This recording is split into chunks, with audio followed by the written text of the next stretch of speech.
ہیں کہ ہمارے تمام جو ہماری زندگی میں جو واقعات ہیں، حادثات ہیں، یہ ہماری اپنی کرنی کا پھل ہیں. الحمدللہ رب العالمین والصلاة والسلام علی رسول الکریم وعلی آلہ واصحابہ اجمعین اما بعد. اعوذ باللہ من الشیطان الرجیم. بسم اللہ الرحمن الرحیم. رب اشرح لی صدری ویسر لی امری واحلل عقدۃ من لسانی یفقہوا قولی. رب ادخلنی مدخل صدق واخرجنی مخرج صدق واجعل لی من لدنک سلطانا نصیرا. اصل میں یہ جو آج کا ٹاپک ہے آپ کا، جیسی کرنی ویسی بھرنی، جیسا بوگے ویسا کاٹو گے. اللہ نے ایک قانون دیا ہے، وہ مکافات عمل ہے، مطلب law of cause and effect. ہر چیز میں کچھ نہ کچھ کاز ہوتے ہیں اس کے، اور پھر ان کے ایفیکٹس ہوتے ہیں. ہر چھوٹے چھوٹے عمل کا ضرور نتیجہ برآمد ہوتا ہے، ہر عمل کا ایک نتیجہ ملتا ہے. یہ قانون کبھی نہیں بدلتا اللہ کا. اور جیسے آگ ہے، آگ میں اگر کوئی ہاتھ ڈالے گا تو لازمی جلے گا، چاہے وہ کوئی نیک ہو اور چاہے کوئی گناہ گار ہو. یہ ہے اصل میں قانون اللہ کا. اور قرآن میں اللہ نے اس قانون کو بہت اہمیت کے ساتھ بیان کیا ہے. جگہ جگہ اللہ نے قرآن میں کہا ہے کہ اللہ یہ کرتا ہے، اللہ یہ کرتا ہے، اللہ یہ کرتا ہے. اصل بات یہ ہے کہ اللہ کا قانون یہ کرتا ہے. اللہ نے قانون طے کر دیے کہ یہ کرو گے تو یہ ہو جائے گا، یہ کرو گے تو یہ ہو جائے گا. تو یہ پوری کائنات جو ہے یہ اسی قانون کے تحت چل رہی ہے. اب ہمیں دیکھنا ہے کہ ہمارا اس میں کیا رول ہے. آپ یہ دیکھیں کہ کائنات جو ہے وہ، اس کی جو آواز ہے وہ کوئی کی آواز کی طرح ہے کہ جو واپس آتی ہے لازمی. جیسے دیوار پہ ہم گیند مارتے ہیں تو دیوار پلٹ کے ہماری طرف آتی ہے. یہ ایک سائیکل کی طرح ہے کہ ہر ایک کے سامنے وہ سارے معاملات آنے ہیں جو اس نے معاشرے کو دیے ہوں گے. آپ جو بھی مخلوق میں بانٹیں گے وہ آپ کو برکتوں کے ساتھ واپس مل جائے گا. آپ لوگوں میں آسانیاں، محبتیں، رحمتیں، لوگوں کے لیے اچھی چیزیں، مطلب کسی بھی طریقے کا کوئی سکون ہو یا اچھا اخلاق ہو، ایمان ہو، جو جو چیزیں آپ بانٹیں ہیں اللہ نے قانون دے دیا. قرآن میں ایک جگہ یہ کہا کہ تم اگر میری نعمتوں کی شکر گزاری کرو گے تو میں ان میں اضافہ کر دوں گا. اور بہترین شکر گزاری اس کی دی ہوئی نعمتوں کو اس کی مخلوق میں بانٹنا ہے. اگر آپ یہ ساری چیزیں جو ہیں مخلوق میں بانٹیں گے تو لازمی آپ کو برکتوں کے ساتھ واپس مل جائیں گی. یہ نہیں ہو سکتا کہ آپ لوگوں میں مصیبتیں بانٹیں، ظلم بانٹیں اور آپ کو جنت مل جائے.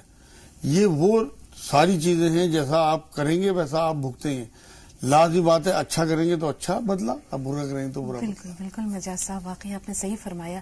کہتے ہیں کہ ہر عمل کا نتیجہ اس کے اندر چھپا ہوتا ہے. یہ بات ابھی آپ نے بھی بیان فرمائی. بالکل اسی طرح جس طرح درخت اپنے بیج کے اندر پوشیدہ ہوتا ہے. عموماً ایسا دیکھنے میں ملتا ہے کہ ماں باپ کے ساتھ کی گئی دل آزاری، بدسلوکی اولاد کی صورت میں اس کے سامنے اسی دنیا میں آتی ہے.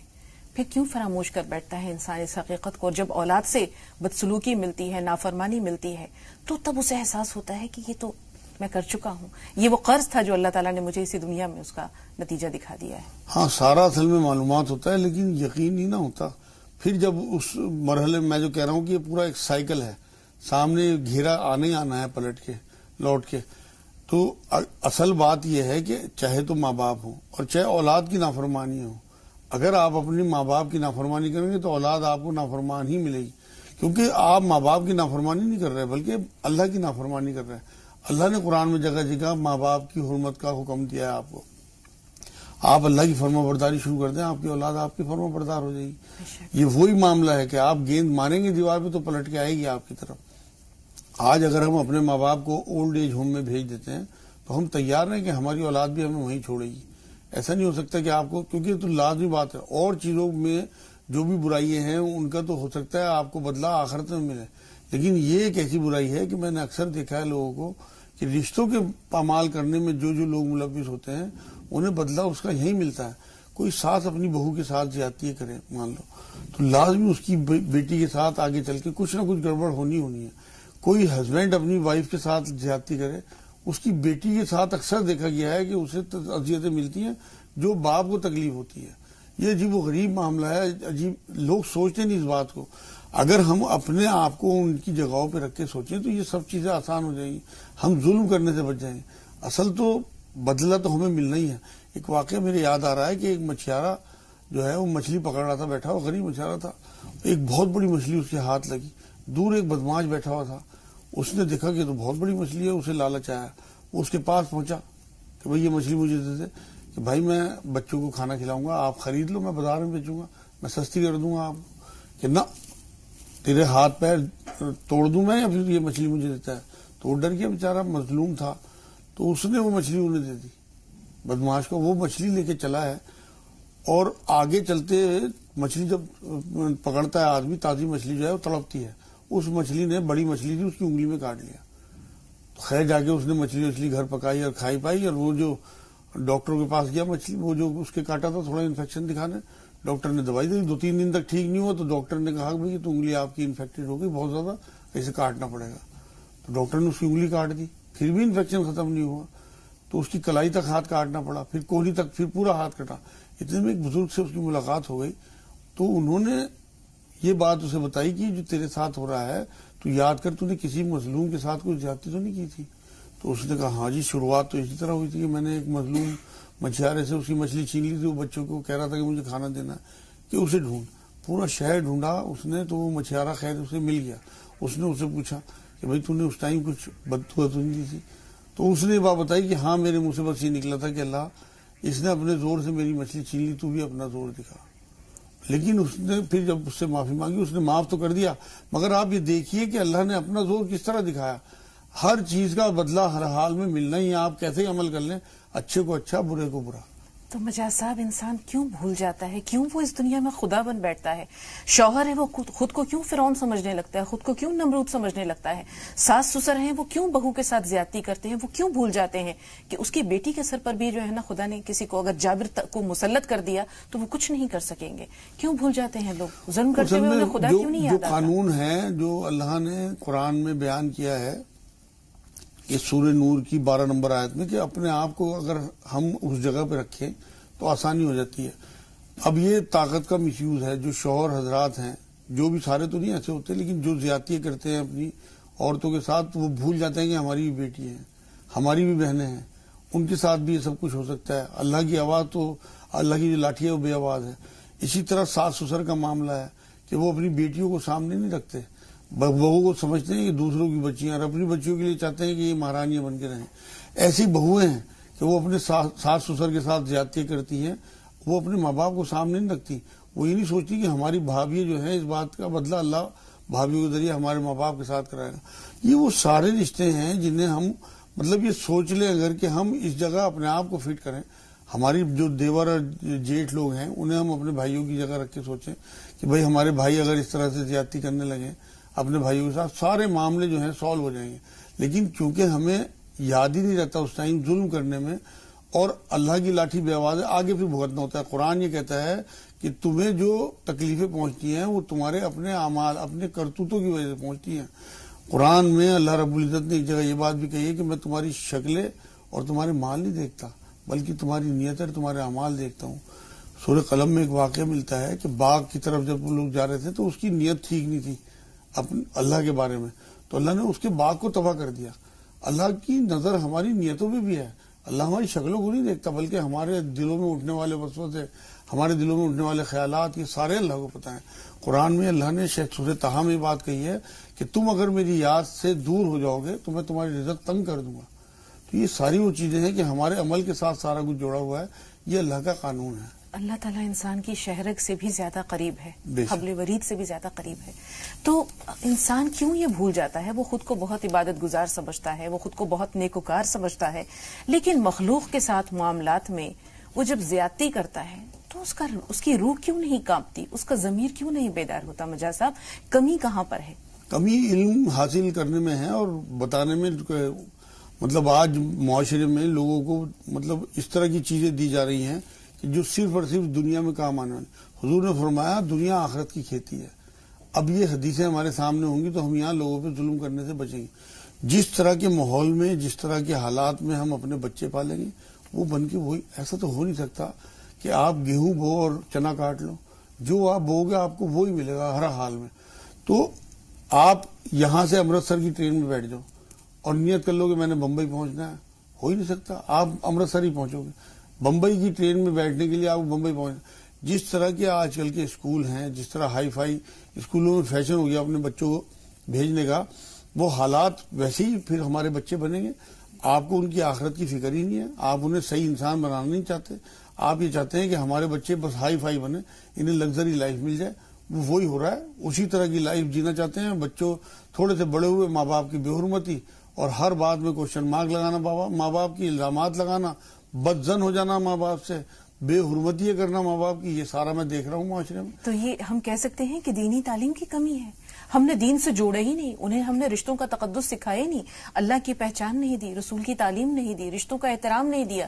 جب وہ رشتوں کو پہچانیں گے نہیں مجاز صاحب تو پھر ان کا احترام کہاں سے؟ لازمی آگے چل کے وہ ہمارا نقصان ہمارے سامنے آیا, پھر ہم روتے پھرتے ہیں. میرے پاس تو روز کیے جاتے ہیں اس طرح کے اولاد کی بے حرمتی کی. میں پھر یہی بات کہتا ہوں, بھائی جیسا آپ بو گے ویسے ہی تو کاٹو گے.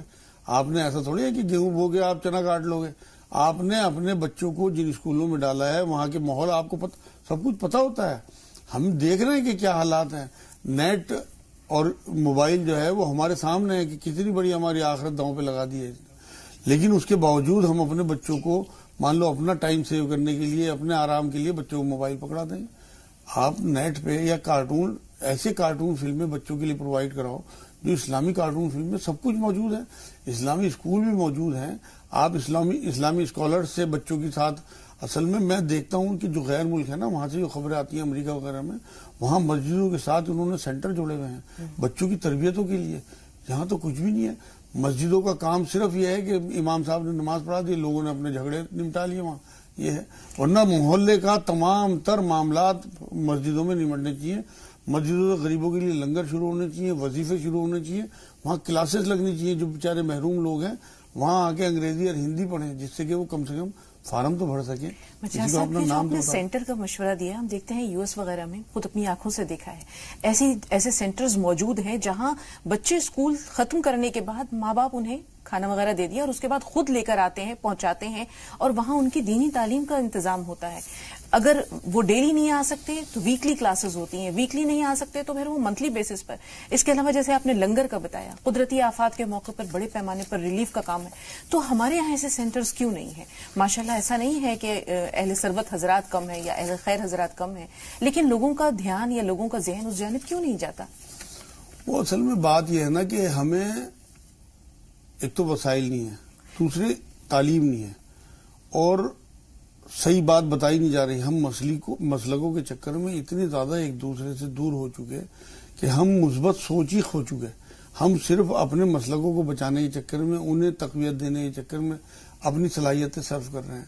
چند لوگ ہیں جو فکر مند رہتے ہیں. آپ یقین کریں, کئی بار جب امت کی حالت دیکھ کے اور وہ حدیث سامنے آتی ہے کہ حضور پہ امت کے اعمال پیش ہوتے ہیں, نیند نہیں آتی کئی گھنٹے, یہ سوچ کے کہ ہم کس طرح سے کیا کر دیں امت کے لیے.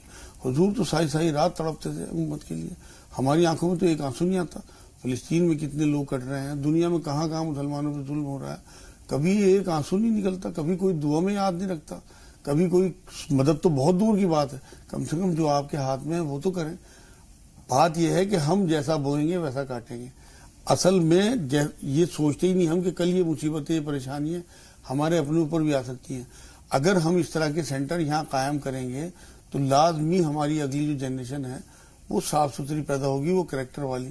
آدمی بڑا جو ہوتا ہے وہ پیسے اور مال سے نہیں ہوتا, اصل تو آدمی اندر سے بڑا ہوتا ہے, اپنے اخلاق سے ہوتا ہے, کریکٹر سے بڑا ہوتا ہے, اپنے اخلاق سے بڑا ہوتا ہے. بالکل اصل بات یہی ہے. حضور اکرم صلی اللہ علیہ وسلم کا معمول بھی یہی تھا کہ وہ بیہیویئر اور کریکٹر سے تبلیغ کرتے تھے. آج تو ہمیں تبلیغ صرف سنائی جا رہی ہے, دکھائی نہیں جا رہی. زین العابدین رحمۃ اللہ علیہ کے پاس ایک صاحب پہنچے کہ جی میں تبلیغ کرنا چاہتا ہوں, مجھے اجازت دیں. کہ ہاں میں اجازت دیتا ہوں, لیکن ایک شرط کے ساتھ کہ آپ خاموشی سے تبلیغ کرو گے, زبان نہیں چلاؤ گے. تو مطلب یہی تھا کہ آپ نے اپنے کریکٹر سے تبلیغ کرنی ہے. آپ کا کریکٹر بولے گا لوگوں میں. حضور صلی اللہ علیہ وسلم کی نبوت کا جو ظہور ہوا ہے وہ 40 سال کی عمر میں. 40 سال تک تو حضور نے خاموش تبلیغ کی ہے. یہاں تک کہ جب نبوت کا ظہور ہوا تب بھی دشمن جو ایمان نہیں لائے تھے وہ بھی یہ کہنے پہ مجبور تھے کہ یہ صادق اور امین ہے. تو اپنے کریکٹر سے پہلے 40 سال ثابت کیا نا کہ میں صادق اور امین. یہ چیزیں اگر آپ اپنے کریکٹر کو پازیٹیو پیش کرو گے لوگوں کو تو اس کا بدلہ آپ کو جیسا بو گے ویسا کاٹو گے. لازمی بات ہے. کردار سازی کے لیے ایسی درسگاہوں, ایسے انسٹیٹیوشنز کی, ایسے سینٹرز کی بہت ضرورت ہے. زندگی رہی انشاءاللہ مجاز صاحب تو کبھی اس کو زیر بحث ضرور لائیں گے. کچھ ایسی باتیں, کچھ ایسی تجاویز ضرور ہونی چاہیے اس پلیٹ فارم سے امت کے سامنے کہ اس طرح کے ادارے قائم کیے جائیں. اصل میں ہماری تو آخرت جڑی ہوئی ہے نا. آپ یہ دیکھیں کہ دنیا بھی سنور جائے گی. یہ حدیث ہے کہ دنیا جو ہے یہ آخرت کی کھیتی ہے.